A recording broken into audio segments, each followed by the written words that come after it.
দায়িত্ব নেয়ার পর প্রথম কার্যদিবসে সচিবালয়ে আজ অফিস করার কথা রয়েছে নবনিযুক্ত ৪ মন্ত্রী ও ২ প্রতিমন্ত্রীর। শপথ গ্রহণের পর আজই প্রথমবারের মতো নিজ নিজ মন্ত্রণালয়ে গিয়ে কার্যক্রম শুরু করার কথা। নতুন দায়িত্বপ্রাপ্তদের অভ্যর্থনা জানাতে প্রস্তুত সচিবালয়। প্রথম দিনে কর্মকর্তা কর্মচারীদের সঙ্গে পরিচিত হওয়া এবং মন্ত্রণালয়ের সার্বিক কার্যক্রম সম্পর্কে ধারণা নেবেন।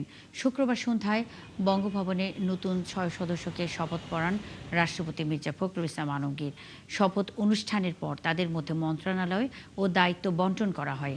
মন্ত্রী হিসেবে শপথ নেওয়া আব্দুল মঈন খান দায়িত্ব পেয়েছেন স্থানীয় সরকার, পল্লী উন্নয়ন ও সমবায় মন্ত্রণালয়ের।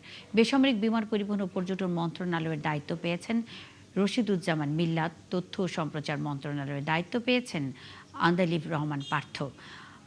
পার্বত্য চট্টগ্রাম বিষয়ক মন্ত্রণালয়ের নতুন মন্ত্রী সাচিংপ্রু জেরি। এদিকে আফরোজা খানমকে খাদ্য মন্ত্রণালয়ের মন্ত্রী করা হয়েছে। অপরদিকে হুমায়ুন কবির পেয়েছেন পররাষ্ট্র মন্ত্রণালয়ের দায়িত্ব।